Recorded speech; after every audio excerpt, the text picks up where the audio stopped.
1991 সালে ভারতের কাছে মাত্র 15 দিনের ফরেন এক্সচেঞ্জ রিজার্ভ ছিল, অর্থাৎ আর 15 দিন পরেই দেউলিয়া হয়ে যেত ভারত। ঠিক এই সময়ে ভারতের অর্থমন্ত্রীর দায়িত্ব এসে পড়ে ডক্টর মনমোহন সিং এর ওপর। আজ অর্থনীতিতে ভারতের পঞ্চম স্থানে উঠে আসার পেছনে ডক্টর মনমোহন সিং এবং তার বেশ কিছু গুরুত্বপূর্ণ ও সাহসী পদক্ষেপ রয়েছে। আজকের ভিডিওতে আমরা কথা বলবো ডক্টর মনমোহন সিং এবং 1991 এর ইকোনমিক রিফর্মস নিয়ে। Former Prime Minister Manmohan Singh economic reforms that liberalize the Indian economy. I, Manmohan Singh, do swear in the name of God.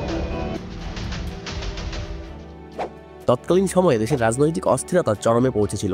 6 March 1991 Chandrashekhar Singh এর সরকারের থেকে কংগ্রেস সমর্থন তুলে নিলে সরকার ভেঙে যায়। তবে অস্থায়ী প্রধানমন্ত্রী হিসেবে চন্দ্রশেখর সিংই দায়িত্বে থাকেন। সরকার ভেঙে যাওয়ায় আরও একটি সাধারণ নির্বাচনের ঘোষণা করে নির্বাচন কমিশন। আর এই নির্বাচনের একটি প্রচারে 21শে মে হত্যা করা হয় রাজীব গান্ধীকে।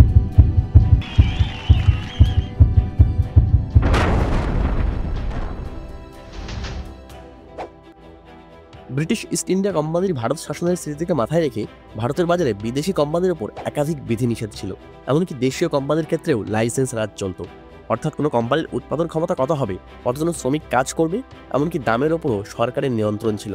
সেই সময় বহু সেক্টর সরকারের দ্বারাই নিয়ন্ত্রিত হতো। বেশিরভাগ সেক্টরে সরকারের আয়ের থেকে ব্যয় হতো বেশি। দেশের অর্থব্যবস্থা যখন তলানিতে, তখন রাশিয়ার সিভিল ওয়ারের ফলে বৈদেশিক জিনিস আমদানির ওপর বিরাট প্রভাব পড়েছিল।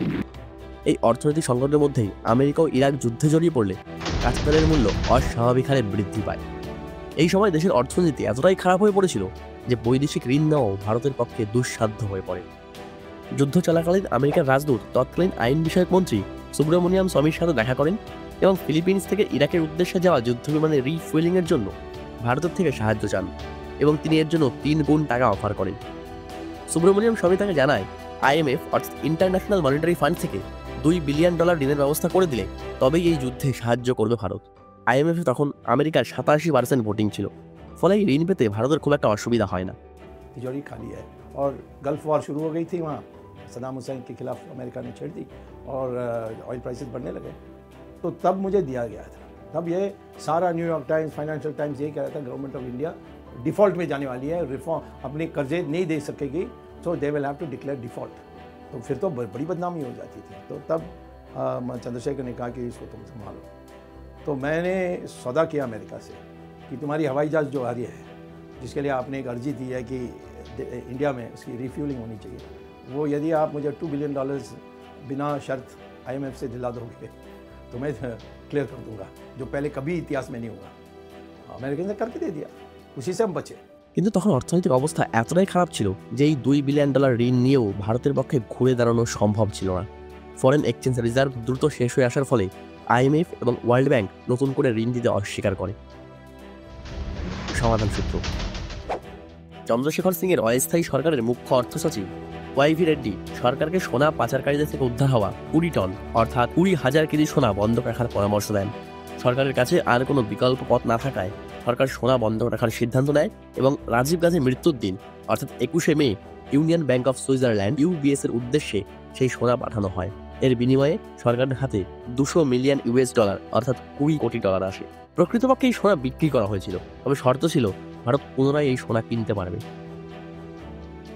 এরপর সাধারণ নির্বাচনের ফলাফল ঘোষণা হলে ইন্ডিয়ান ন্যাশনাল কংগ্রেস 232টি সিটে জিতে সংখ্যাগরিষ্ঠতা অর্জন করে এবং PV নরসিম্হা রাও 21শে জুন 1991 ভারতের প্রধানমন্ত্রী হিসাবে শপথ গ্রহণ করেন। শপথ গ্রহণের আগে নরসিম্হা রাওয়ের ব্যক্তিগত সচিব PC আলেকজান্ডার ডক্টর মনমোহন সিংকে ফোন করেন এবং নরসিম্হা রাওয়ের সাথে দেখা করার কথা বলেন। মনমোহন সিং তখন UGC এর চেয়ারম্যান হিসেবে নিযুক্ত ছিলেন। 21শে জুন নরসিম্হা রাওয়ের কথা মতো ডক্টর মনমোহন সিং রাষ্ট্রপতি ভবনে উপস্থিত হন এবং ভারতের অর্থমন্ত্রী হিসেবে শপথ গ্রহণ করেন। এদিকে ফরেন এক্সচেঞ্জ রিজার্ভ দ্রুত শেষ হয়ে আসার ফলে সরকার 3 কিস্তিতে আরও 47 টন অর্থাৎ 47,000 কেজি সোনা বন্ধক রাখার সিদ্ধান্ত নেয়। সেই মতো ব্যাংক অফ ইংল্যান্ড এবং ব্যাংক অফ জাপানের সাথে $400 মিলিয়ন বিনিময়ে চুক্তি স্বাক্ষর হয়।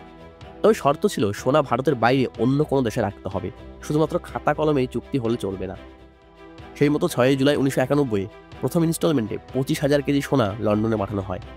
কিন্তু ওই দিন সাংবাদিক শঙ্কর আইয়ার গোপন সূত্রে খবর পেয়ে বিমানবন্দরে পৌঁছালে তিনি দেখতে পান একটি বিমানের পাশে RBI এর বেশ কিছু গাড়ি এবং এই সব কিছুকে ঘিরে আছে সশস্ত্র সুরক্ষা বাহিনী। অন্যান্য দিনের তুলনায় অনেক বেশি সিকিউরিটি থাকায় তার সন্দেহ বেড়ে যায় এবং ATC অফিসিয়াল পার্সোনালদের সাথে কথা বলে তিনি সোনা বন্ধক রাখার বিষয়ে জানতে পারেন। পরের দিন অর্থাৎ 7ই জুলাই ইন্ডিয়ান এক্সপ্রেসে এই খবর প্রকাশিত হওয়ার সাথে সাথে দেশ জুড়ে এক অস্থির পরিস্থিতি সৃষ্টি হয়। এসবের পরেও আরও 2 ইনস্টলমেন্টে যথাক্রমে 9.8 টন এবং 12 টন সোনা লন্ডনে পাঠানো হয়। এই আবহে 22 জুলাই 1991 ডক্টর মনমোহন সিং ভারতের সংসদে দাঁড়িয়ে 18,650 শব্দের এখনও অবধি সবচেয়ে বড় বাজেট পেশ করেন। বাজেট বক্তৃতার প্রথমেই তিনি অর্থনৈতিক সংকটের কথা স্বীকার করেন। তিনি বলেন, 1990 থেকেই ভারতের ফরেন এক্সচেঞ্জ রিজার্ভ দ্রুত কমতে শুরু করেছিল এবং তা এখন মাত্র 2 সপ্তাহের জন্য এসে দাঁড়িয়েছে। এই কারণেই আমাদের সোনা বন্ধক রাখতে হয়েছে, কিন্তু আপনারা ভরসা রাখুন, এই দুঃসময় খুব তাড়াতাড়ি শেষ হবে। এই বাজেটে বিদেশি বিনিয়োগের উপর একাধিক বিধিনিষেধ তুলে দেওয়া হয়। ভারতের বাজারকে উদারীকরণের সিদ্ধান্ত নিয়েছিলেন তিনি। এর সাথে সাথে লাইসেন্স রাজেরও সমাপ্তি ঘটে। মাত্র 18টি গুরুত্বপূর্ণ সেক্টর বাদ দিয়ে বাকি সব খাতের জন্য বাতিল করা হয় শিল্প লাইসেন্স। ইম্পোর্ট ডিউটি 300% থেকে 200% করা হয়। এক্সপোর্ট ডিউটিও 220% থেকে 150% করা হয়। এই বাজেটকে ভারতের সবচেয়ে গুরুত্বপূর্ণ বাজেট মনে করা হয়। বাজার উদারীকরণের ফলে বহু বৈদেশিক কোম্পানি ভারতে আসতে শুরু করে। এর ফলে একদিকে যেমন চাকরির সুযোগ হয়, অন্যদিকে সরকার রাজস্বের মাধ্যমে প্রচুর অর্থ উপার্জন করতে থাকে। 1991 ডিসেম্বরের মধ্যেই বন্ধক রাখা 67 টন সোনা ভারত বিদেশের মাটি থেকে নিয়ে আসে। এমনকি 2009 সালে ডক্টর মনমোহন সিং প্রধানমন্ত্রী থাকাকালীন ভারত সরকার বিদেশ থেকে 200 টন সোনা কিনে ভারতের গোল্ড রিজার্ভ আরও মজবুত করে। 1990-এ ডক্টর মনমোহন সিং যখন অর্থমন্ত্রী ছিলেন তখন ভারত পার্চেসিং পাওয়ারে একদম শেষের দিকে ছিল, কিন্তু 2014-তে তিনি যখন প্রধানমন্ত্রী হিসাবে কার্যকাল শেষ করেন তখন ভারত পার্চেসিং পাওয়ারে 3য় স্থানে ছিল এবং এখনও 3য়। 1991 বাজেটে বাজার উদারীকরণের ফলেই ভারতের বাজারে টিভি, ব্যাংক, এয়ারলাইন্সের মতো একাধিক সুবিধা মানুষের কাছে সহজলভ্য হয়। মাত্র 15 দিনের ফরেন এক্সচেঞ্জ রিজার্ভ থেকে ভারত আজ বিশ্বের 5ম অর্থনৈতিক দেশ।